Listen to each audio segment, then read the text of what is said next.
Nah, justru saya yang paling berat ada di wawancara. Justru di sana kalau orang susah untuk mengungkapkan, kala itu saya susah untuk menahan biar nggak dikira oh kamu nih sok-sok tahu semua mau kamu menyampaikan, padahal tanyaannya cuma ini aja. Dan di sana itu yang saya anggap menjadi momen paling susah di 3 seleksi itu.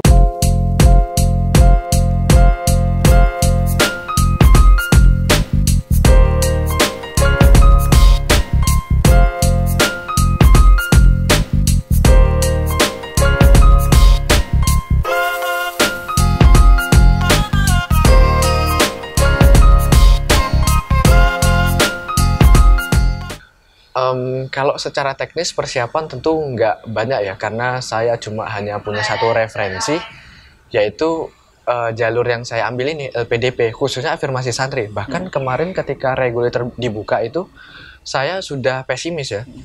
Saya sudah daftar dan kalaupun saya struggle di sana, itu kemungkinan nggak, karena passing grade di seleksi akademik aja sudah nggak bisa. Alhamdulillahnya beberapa waktu sebelum pengumuman akademik atau seleksi akademik dimulai lah, itu ada pengumuman santri dibuka. Maka saya apply, dan karena memang persiapan saya matang itu bukan melihat beasiswa mana lain, tapi saya lebih mempersiapkan secara profil ya. Misal dari pengalaman saya dari pondok, kemudian saya minatnya adalah tentang keislaman, keislamannya pun Bali. Kemudian namanya saya ingin afirmasi santri, otomatis saya akan kembali ke pondok. Dan rencana saya pun pasti akan ke pondok. Dan riset-riset saya itu adalah meneliti pendiri pondok pesantren saya atau abah dari kiai saya, yang mana itu adalah cucu dari Mbah Soleh Darat yang sangat terkenal di Semarang itu. Jadinya mungkin kalau menceritakan sejauh mana proses persiapan untuk ke beasiswanya itu mungkin saya nggak banyak, karena cuma punya satu referensi aja. Itu pun afirmasi santri yang mana banyak kemudahan dari pemerintah Indonesia diberikan. Namun secara profil, kemudian riset, minat, bahkan penelitian, penulisan, dan aktivitas saya, itu yang saya kuatkan. Jadi kalau teman-teman ada yang pernah bilang, oh kamu bisa daftar ini, saya waktu itu berpikirannya saya pengen fokus aja, tapi secara pribadi saya kuat. Ya lagi-lagi yang sempat Cak Ipin bilang, secara profil saya kuat. Jadi kalau saya profil kuat, mau kemana aja enak, dibanding saya harus menentukan beasiswa ini, saya harus ini, menyesuaikan lagi butuh waktu lagi. Singkatnya seperti itu. Karena aku ngelihatnya, kenapa kamu kayak kelihatan udah tahu semuanya, bener-bener udah sadar tujuanmu bakal kemana. Aku lihatnya kayak gitu, kayak misalkan kan ada afirmasi santri nih, dan kamu sudah secara rela dan sadar kamu akan balik lagi ke pesantren gitu kan, dan kamu menerima, dan nggak semua orang bisa menerima itu gitu. Sekarang berapa banyak yang beasiswa santri itu mereka yang belum balik ke pondok pesantrennya. Banyak juga kejadian dia. Mungkin ya sekarang dari sarjana mungkin ke master juga gitu kan. Banyak kan beasiswa santri hari ini gitu. Berapa persen sih yang mereka yang balik lagi ke pondok mereka?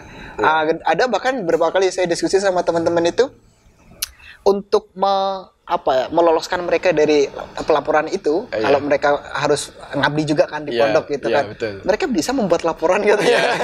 Bisa dimanipulasi ya, itu kan tujuan yang nggak seharusnya dilakukan gitu, dan kamu memiliki kesadaran untuk ke situ, dan itu jelas banget gitu. Mungkin ya karakter dan prinsipmu ada di situ. Mungkin kalau apa yang disampaikan atau pengalaman yang pernah diterima oleh Cak bisa jadi beda ya. Dan saya pun walaupun memang tadi mengatakan seperti itu, kemungkinan ada indikasi seperti itu, karena kan notabene saya belum berangkat, belum kuliah, dan belum kembali ke pondok ya. Namun kalau kemarin salah satu pertanyaan itu, apa sih yang membuat kita sebagai interviewer yakin kalau kamu akan balik pondok? Simpelnya ya ini mungkin sebagai bukti jejak digital yang akan ada di channel Cak Ipin ya, yang mungkin nanti seandainya saya menyeleweng bisa review lihat ini review gitu ya, karena kan ini belum kesampaian kan, belum saya biar mengingatkan juga ya. Ya kan saya yakin April kamu dulu pernah bilang gini loh. Karena saya yakin channel ini akan besar dan akan banyak yang nonton, otomatis kan wah ini sebagai reminder saya ketika nanti suatu saat saya sudah kembali ke Indonesia lagi. Jadi Pak Yai saya itu pernah bilang gini, saya itu pengen membuat pondok ini adalah pusat keislaman Bali. Dan pusat keislaman Bali itu bukan ingin mengislamkan Bali gitu ya, tapi di mana pondok itu lengkap. Jadi RA ada, MI, MTS, MA ada, dan kebetulan yang belum itu adalah perguruan tinggi. Dan bahkan MI, MTS, MA-nya itu sudah negeri ya, yang notabene ya pondok sudah nggak perlu intervensi, sudah bisa mandiri lah. Nah ini yang ingin dirancang adalah pondok perguruan tinggi. Nah singkatnya, kalau perguruan tinggi pasti kan butuh tenaga pengajar dong. Nah, waktu itu di pengajian lah ya, lagi-lagi ini pengajian yang pada saat itu penyampaiannya ringan ya, cuma ya saya menangkapnya, oh ini sinyal, oh ini adalah kode Karena bahwa suka mentafsiri sesuatu. iya, ini kode gitu. Jadi saya pengen membuat pondok pesantren, kemudian ada perguruan tingginya, dan posisinya nanti akan ada butuh dosen. Nah kalau seandainya dosen-dosen dari santri sendiri, bahkan lulusan S2, S3 luar negeri, kan keren itu, nggak perlu kita hire di mana-mana, nggak kesusahan. Saya bilang, saya tuliskan juga di rencana kontribusi saya, pondok pesantren saya bercita-cita untuk membuat perguruan tinggi dan otomatis membutuhkan tenaga pengajar. Apabila saya sebagai produk asli pondok pesantren itu bisa kembali lagi, bukannya itu sebagai manfaat saya atau mungkin itu bukti kontribusi saya karena Pak Yai saya sudah mengajar saya, dan itu juga bisa memotivasi adik-adik saya gitu. Jadinya ya ini janji sekaligus terekam dalam bentuk visual gitu, walaupun Jejak digital. iya, jejak digitalnya bang benar. Jadi di sisi lain saya takut, wah nanti gimana nih nggak kesampaiannya. Cuma ya saya mencoba untuk mengingat-ingat terus, karena doa Pak Yai saya, guru saya, orang tua saya, bahkan saya meyakini almarhum bapak saya selalu ada di samping saya dimanapun dan kapanpun. Walaupun tidak bisa melihatnya secara jelas ya, atau secara langsung ya, cuma ya saya takutnya itu merasa diangkat, kok saya nggak kuat jadinya menyeleweng lah apa. Tapi saya karena di pondok itu banyak pesan dan kiai itu menyampaikan pesan secara singkat tapi diulang-ulang, bahkan saya 6 tahun kayak inget-inget. Jadi ya saya bismillah nggak mau mengkhianati amanat yang sudah pernah disampaikan, walaupun bahasanya cuma kayak ngode aja, nggak sampai kamu besok harus ke sini, harus ini gini nggak sampai gitu sih. Itu cuma ya lagi-lagi Cuman saya kayak tanggung jawab moral lah kayak. ya tanggung jawab moral lebih ke situ ya. Jadi memang bener, menurut saya itu lebih kepada tanggung jawab moral aja sih. Iya. Sesuatu yang nggak ada ikatan secara hitam di atas putih gitu. Iya. Tapi kita ngerasa secara emosi dan moral kita terikat dengan mereka. Nah, poinnya adalah sebenarnya mungkin kondisi lingkungan dan apapun itu bakal berubah ya. Kita nggak bisa memprediksi dan kita nggak bisa memastikan mungkin selesai kamu lulus nanti kamu harus bisa ada kemungkinan balik atau enggak gitu kan, atau mungkin katakanlah bisa jadi malah jadi dosen di sana gitu kan. Nah, tapi value dan kontribusinya jangan sampai pernah berhenti. Lebih kepada itu sih. Kita nggak harus berada di tempat itu, akan tetapi kontribusi kita tidak pernah mati gitu. Jadi kayak yang paling penting adalah value kita terus mengalir kepada lembaga itu, kepada orang lain, dan kepada lingkungan yang ada di dalam diri kita, daripada kita ada di situ tapi pada akhirnya kita menjadi beban untuk orang itu kan, itu konyol gitu lah. Jadi kita nggak bisa memprediksi. Ya memang ya itulah yang sebenarnya tidak tertulis, cuma karena ya saya tuh mungkin keunikan sendiri dan banyak teman-teman mengatakan atau orang lain lah ya, bahwa keunikan orang yang pernah mondok itu dia punya hubungan emosional dengan gurunya sekalipun udah bertahun-tahun ya. Jadinya ya entah rasanya enggak juga nggak apa-apa. Cuma ya kok berat banget ini yang dulu pernah membentuk saya. Kiai saya itu mendoakan saya, bahkan kalau disilahkan tuh, kalau kiai saya itu pernah mengistilahkan, gurumu di sekolah mikirin kamu cuma 7 atau 8 jam, dari jam 7 sampai jam 3 katakanlah. Saya mikirin kamu itu 24 jam, bahkan sampai ya mohon maaf ya, tahimu itu saya pikirkan mau dibuang kemana. Masa kamu tidak memikirkan itu dengan saya? Dan ya saya waktu itu bilang, oh iya ya, Pak Yai yang dihormati gitu kok sampai ya berani mengatakan itu, kan mengatakan bahwa oh ya kita tuh harus takzim lah dengan beliau gitu sebagai pengajar kita di pondok khususnya gitu. Oke, jadi menurutmu selama proses seleksi itu ya akan ada berapa tahap? 3 ya? 3 yang sudah dilewati ya, kayak berkas, terus akademik dan terus wawancara. Di setiap sesinya partnya itu ada kesulitan-kesulitan yang ngerasa kamu ya ini sulit banget. Maksudnya bisa nggak ya? Ngerasa kayak ya wajar lah ya gitu, wajar lah. Ada di titik mana tuh? Ya kalau saya jabarkan satu-satu ya, di akademik ya. Memang kalau dilihat akademik itu cukup susah ya cukup ribet lah, karena kita harus mentranskrip ijazah ke bahasa Inggris dulu. Okay. Tapi karena ini LPDP waktu itu saya Indonesia aja, walaupun saya sudah menyiapkan.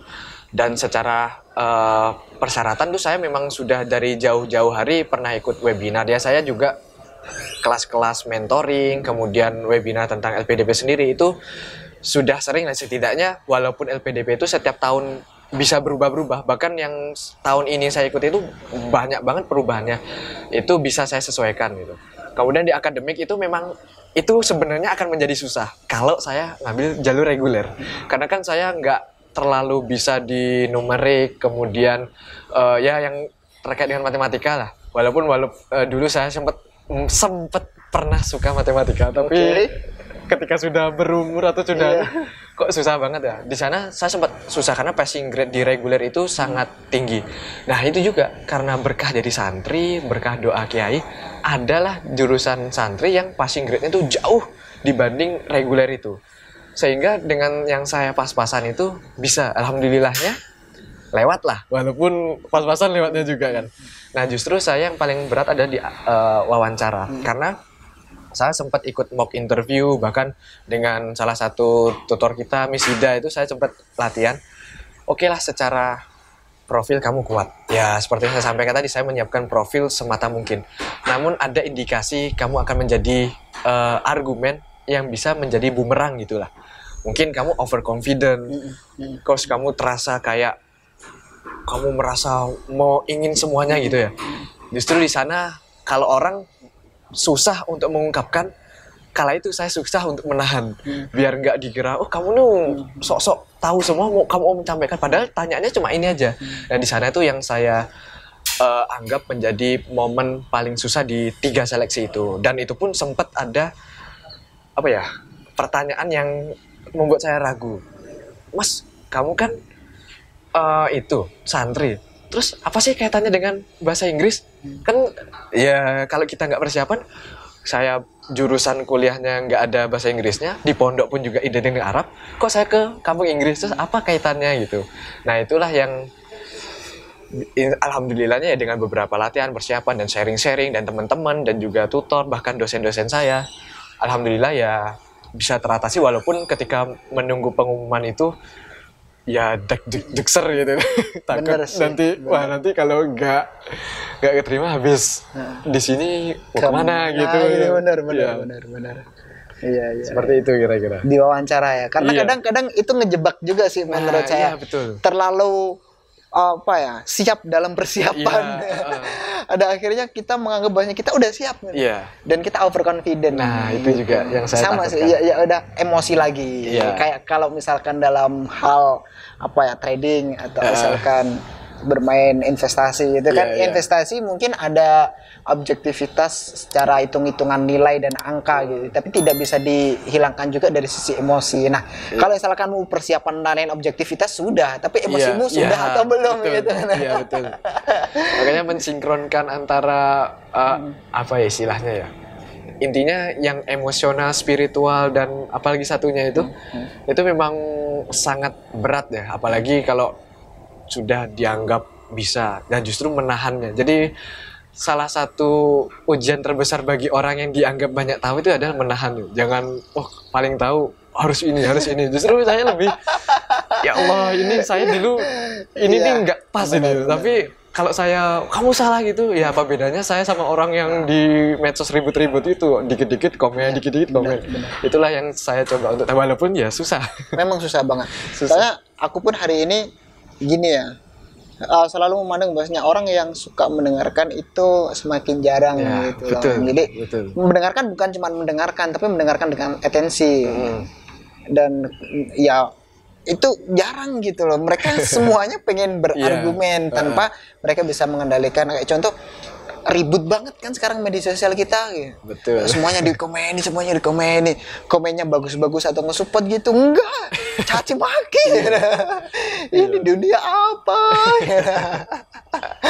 Oke, mantap sekali cerita. Jadi emang aku ngelihat seorang Every memiliki karakter dan profil yang tetap membumi gitu ya. Meskipun saya percaya setiap orang memiliki problemnya masing-masing, memiliki masalahnya masing-masing, dan memiliki perjuangannya masing-masing gitu. Dan untuk teman-teman yang hari ini mungkin belum berkesempatan mendapatkan yang diimpikan, wait gitu, be patient gitu. Sabar, mungkin belum waktunya gitu. Mungkin Tuhan sedang mempersiapkan rencana yang lebih daripada itu. Jadi nggak harus kok hari ini, nggak harus kok secepat itu. Mungkin Tuhan pengen melihat keseriusan kita. Iya. Sejauh mana kita bersungguh-sungguh. Pengen ngelihat keseriusan kita dulu, atau mungkin kalau misalkan kita sudah serius tapi kita gagal terus, ya mungkin Tuhan sudah mempersiapkan sesuatu yang lain yang lebih berguna untuk hidupmu daripada kamu mendapatkan ini gitu ya. Kalau dari kamu sendiri kan banyak juga teman-teman kita nih. Mungkin ya karena saya belum pernah mencoba atau memang belum punya keinginan ke arah sana ya. Saya pengen mempersiapkan diri saya biar kayak kamu gitu kan. biar profil saya itu juga terangkat dan memiliki karakter gitu kan. Kalau sudah waktunya saya mungkin insya Allah bakal kesana juga, nyusul kamu di Belanda misalkan. Amin. Main ntar ngopi di kanal itu. Kita podcast lagi ya. Eksklusif. Aduh. Nah, kalau menurut kamu sendiri, untuk teman-teman atau untuk kamu sendiri, ya wajar ya kita bangga, itu wajar, bahagia itu wajar, tapi kita juga harus ingat bahwasanya ini adalah kesempatan saya gitu. Dan mungkin teman-teman saya di samping belum memiliki kesempatan ini. Jadi tetap, kalau kata Mr. Sam itu, orang tua kita yang ada di kampung Inggris itu, jangan sombong. Iya, gitu, betul. Kan. Itu saya pegang juga. tetap membumi gitu kan. Kalau dari sisi kamu sendiri, bukan pesan sih, tapi sharing aja untuk teman-teman yang hari ini belum dapat kesempatan gitu. Ada sesuatu yang pengen disampaikan, atau mungkin buat teman-teman yang hari ini lagi berjuang juga gitu. Iya. Kalau yang bisa saya sampaikan ya ini juga bukan berarti menggurui. Setiap orang itu pasti punya niat. Bahkan itu terkenal ya, semua amal bergantung dengan niatnya. Namun yang bisa saya tambahkan adalah bagaimana kita setia dengan niat itu udah tantangan kita semua. Setia itu bisa jadi menjaga, memperbarui, meningkatkan, atau menambah, itu yang susah. Jadi dulu ya simpelnya kalau saya ceritakan yang baru-baru ini, ketika saya masuk program beasiswa ini ya, teaching clinic di Global English, itu memang salah satu alasan adalah saya ingin melanjutkan S2, dan beasiswa ini membantu saya untuk melatih atau mengasah bahasa Inggris saya. Nah, dengan saya sebelum masuk dan mau lulus, ya alhamdulillahnya sebelum lulus ini saya setia, tetap kuliah. Itu bukti kesetiaan saya terhadap niat saya. Dan menjaganya itu selama 10 bulan, dan ini adalah periode terakhir, sangat susah. Jadi niat itu penting, tapi yang lebih penting adalah bagaimana kita setia terhadap niat tersebut. Entah beasiswa, kerja, atau bahkan mau melamar orang gitu. Ya itu bersetia dengan niat. Iya, boleh. Komitmen atas niat. Yang paling penting juga, kadang kita malah belum menemukan niat.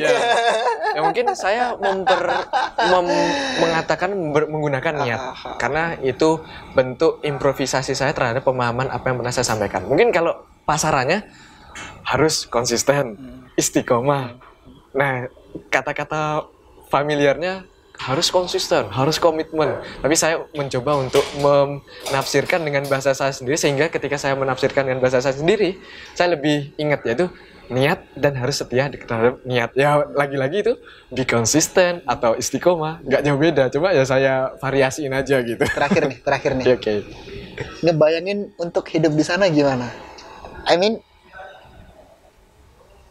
kebudayaan bakal beda, Iya, pasti. lingkungan bakal beda, Oke. orang-orangnya mungkin juga bakal beda. Oke.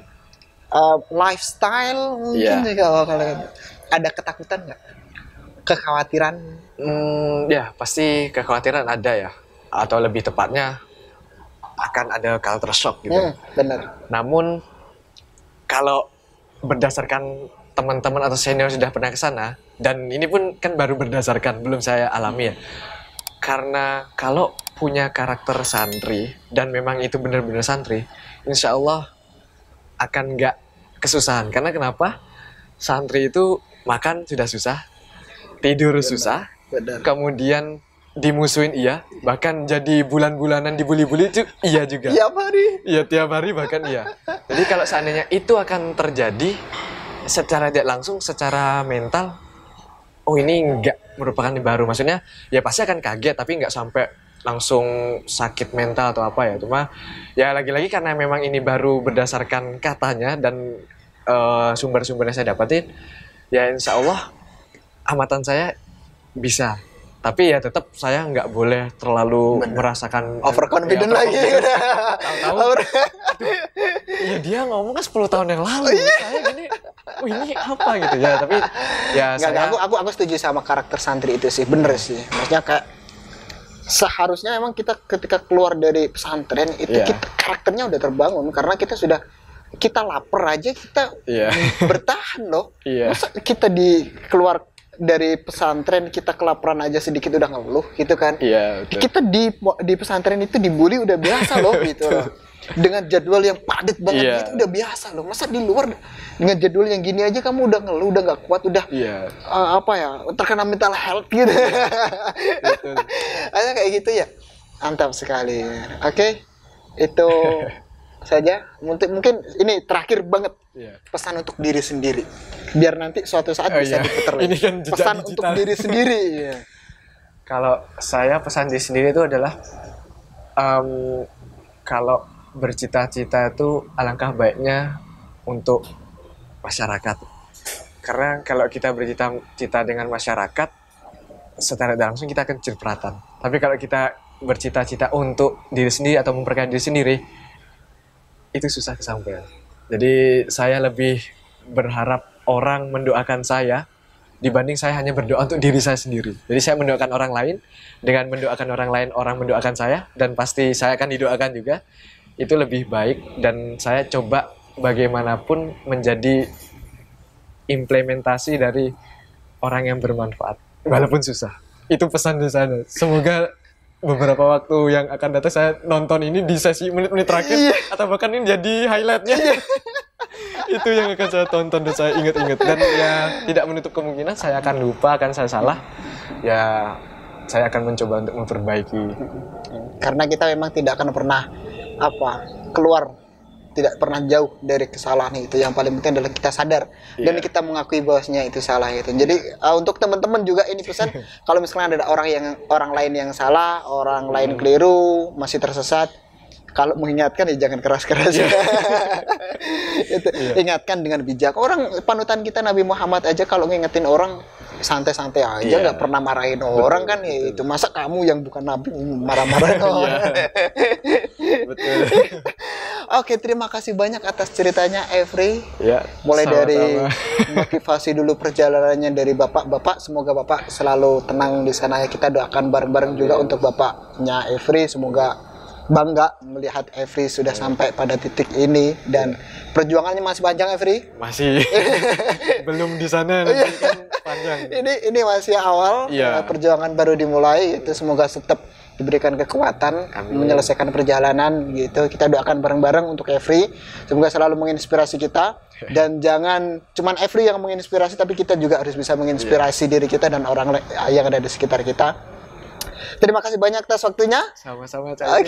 Saya terima kasih sudah ada di sini. Saya juga minta doanya semoga lumayan bisa berkembang gitu ya. Pokoknya ketika orang doain semoga sukses ya, balasan doa saya besok kita sama-sama sukses. Amin. Okay, that's all for this conversation. Thanks for watching and see you in the next video. Thank you.